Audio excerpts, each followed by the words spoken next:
गांव के पास बने एक जंगल में दो राक्षस रहा करते थे।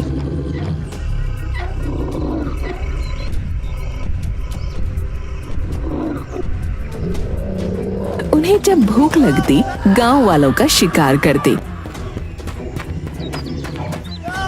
और उन्हें मार पीट कर खा लेते।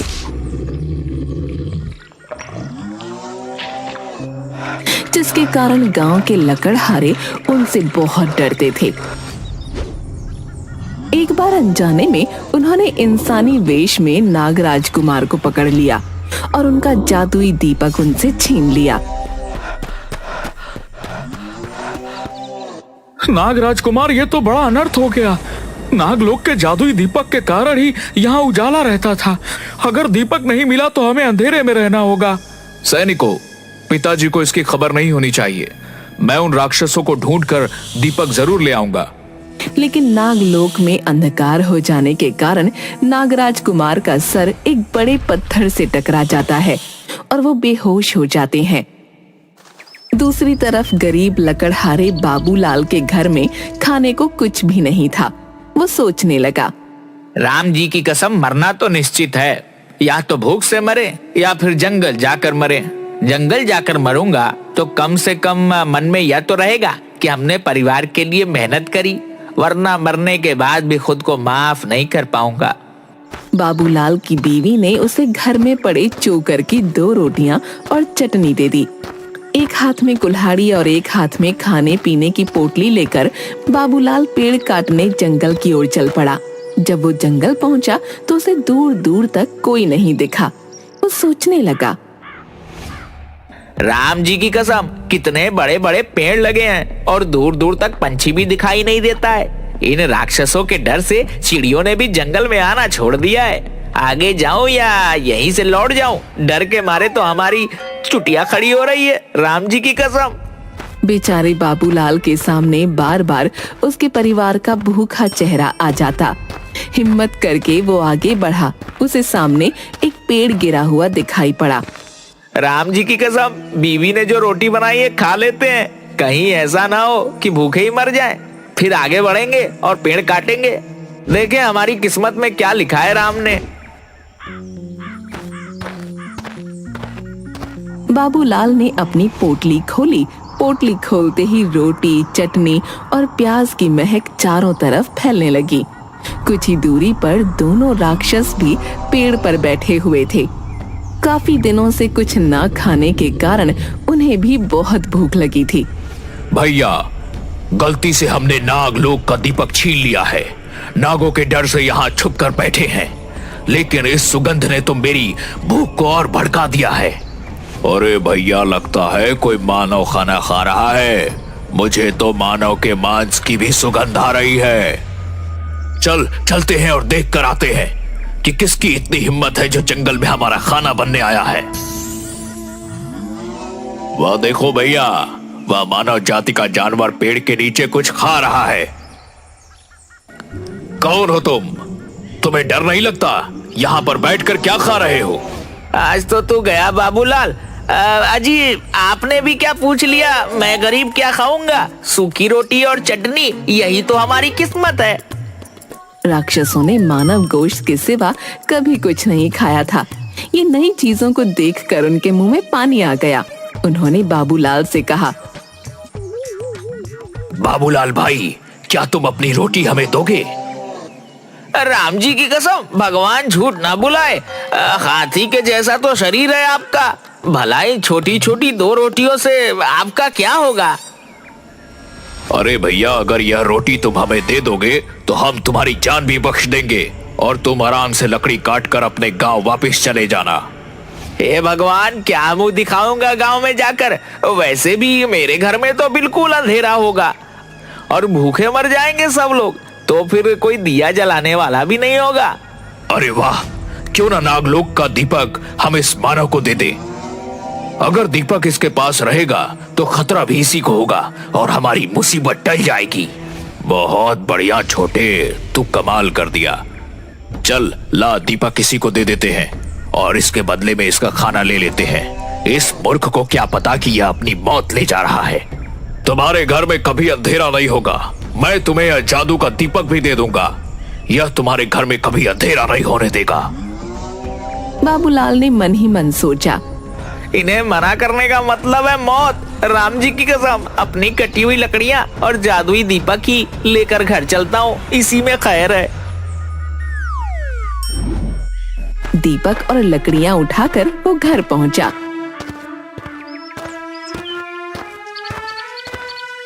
क्यों जी, आ गए तुम? सीता मैया की जय, बड़ी भूख लगी है। भगवान झूठ न बुलाए, लड़कियां, अरे मेरा मतलब है लकड़ियां तो मिल गई हैं, लेकिन सुबह बिकेंगी। अभी तो ये दीपक ले जा, इसी से कलेजा ठंडा कर, और हो सके तो मुझे कुछ खिला दे। अरे दैया, तुम्हें तो 2 रोटी और चटनी दी थी, सारी सपाचट कर दी। जय हो सीता मैया की। यहाँ मैं भूखी तुम्हारी राह देख रही हूँ और तुम खाना मांग रहे हो। अरे बावली, तुझे क्या बताऊं मेरे साथ क्या हुआ, तुझे विश्वास नहीं होगा। जा, अच्छा जा, अपने अंधेरे घर में कम से कम दीपक तो जला दे। निर्मला ने बाबूलाल के हाथ से दीपक लिया और जला दिया। दीपक जलाते ही पूरे घर में उजाला फैल गया। ऐसा लग रहा था जैसे घर में सूरज निकल आया हो। यहाँ तक कि खिड़की से बाहर निकलने वाले उजाले से गांव भी रोशनी से नहा रहा था। अरे भाई बाबूलाल, तेरे घर में इतनी रोशनी कहाँ से निकल रही है? जैसे लग रहा है पूरे गांव में सुबह हो गई। अरे बावली, जल्दी से खिड़की बंद कर। मैं किसी को कुछ नहीं बता सकता, मैं बाहर जाकर मुखिया जी से बात करके आता हूँ। बाबूलाल बाहर जाता है और राक्षसों के डर से किसी से कुछ भी नहीं कहता। भगवान झूठ ना बुलवाए मुखिया जी, ऐसी तो कोई बात नहीं है। हम गरीबों के यहाँ भला बहुत दिनों के बाद दिया जलाया है ना, इसलिए आपको लग रहा होगा मेरे घर में रोशनी है, वरना मुझे गरीब के यहाँ दिया जलता ही कहाँ है। बाबूलाल रोज शाम को अपना दिया जला लेता। धीरे धीरे जिस घर में भी कोई दावत होती या रोशनी की जरूरत होती, लोग बाबूलाल का दिया ले जाते और उसे उसके बदले में पैसे दे देते। पैसे मिलने से बाबूलाल और निर्मला का पेट भी भरने लगा। अजी सीता मैया की जय हो। मैं तो समझती थी तुम बड़े बुड़बक हो, लेकिन तुम्हारे इस दीपक ने तो हमारे घर में भी रोशनी कर दी और हमारे पेट में भी। भगवान झूठ ना बुलवाए, पगली कह तो तू सही रही है। लेकिन एक दिन शाम को जब बाबूलाल और निर्मला ने दीपक जलाया तो आकाश में परियां उड़ रही थीं। उनकी नजर धरती पर गई। उन्हें लगा जैसे धरती पर कोई तारा उतर आया हो। अरे लाली, सतरंगी, नारंगी, जरा धरती की तरफ देख। आसमान का तारा जमीन पर कैसे चमक रहा है। आज इसका राज पता करके आते हैं। सभी परियां धरती पर पहुंची और ये देखकर हैरान रह गईं कि वो दीपक तो नागलोक का दीपक है। हे भगवान, अगर नागलोक के नागों को पता चल गया कि ये दीपक यहाँ है तो इस मानव की तो खैर नहीं। मुझे लगता है हमें जल्दी से बता देना चाहिए। परियां जोर जोर से बाबूलाल का दरवाजा खटखटाती हैं। आप लोग कौन हैं? हम लोग तो बहुत गरीब हैं, हमसे क्या चाहती हैं? हम परियां हैं, तुम्हें सावधान करने आई हैं। तुम्हें ये दीपक कहाँ से मिला? ये पृथ्वी लोक का दीपक नहीं है, ये नागलोक का दीपक है। जल्दी से जल्दी इस दीपक को जहाँ से लाए हो वहीं रख दो, वरना तुम्हारे ऊपर बहुत बड़ा संकट आ जाएगा। भगवान झूठ ना बुलवाए, ये आप क्या कह रही हैं? परी रानी, ये दीपक तो मुझे जंगल में राक्षसों ने दिया है। यह तो मेरा उपहार है, मैं इसे किसी को नहीं दूंगा। सीता मैया की जय हो। इस दीपक की वजह से तो मेरे घर में खाना बनता है, मैं इसे किसी को नहीं दूंगी। तुम बड़े भोले हो मानव। राक्षसों ने नागराज को बंदी बनाकर इस दीपक को चुरा लिया था। ये दीपक नागलोक का सूरज है। इस समय पूरे नागलोक में अंधेरा है और सभी नाग इस दीपक को ढूंढ रहे हैं। अगर उन्हें पता चल गया कि ये दीपक तुमने चुराया है तो वो सब तुम्हारे ऊपर आक्रमण कर देंगे और ये गांव खत्म हो जाएगा। यह आप क्या कह रही हैं? अगर ऐसा हो गया तो क्या होगा, आप ही बताइए। मैं उन्हें यह दीपक कैसे वापस करूं? मेरे अंदर तो ना ताकत है, ना हिम्मत है और ना ही कोई जादुई शक्ति। तुम चुपचाप ये दीपक ले जाकर गांव के बाहर बनी सांपों की बांबी के पास रख दो, वो इसे खुद ही ले लेंगे। लेकिन अब इस दीपक में तुम्हारी गंध आ गई है, वो तुम्हें छोड़ेंगे नहीं। वो तुम्हें सजा जरूर देंगे। अरे सीता मैया की जय हो, परी रानी मेरे पति को बचाने का कोई उपाय बता दीजिए। ये लो, ये जादुई मोती है, इसे मुंह में रखने से तुम गायब हो जाओगे। तुम अपनी बात नागराज को कैसे समझाओगे ये मैं नहीं जानती, पर मैं तुम्हारी इससे ज्यादा कोई भी मदद नहीं कर सकती। तुम्हें खुद ही अपनी बुद्धि से काम लेना होगा। अरे ये क्या हो गया, घोर कलयुग है। मैं तो राक्षसों को खाना देकर आया और उन्होंने मुझे यह मृत्यु को बुलाने वाला दीपक दे दिया। सुनिए जी, घबराइए नहीं, हमें हिम्मत से रहना पड़ेगा। आपको पता है ना, नाग पंचमी आने वाली है। चलिए हम गांव का सारा दूध खरीद लेते हैं। बाबूलाल और निर्मला ने दीपक को गांव के बाहर नाग के बिल के पास रख दिया।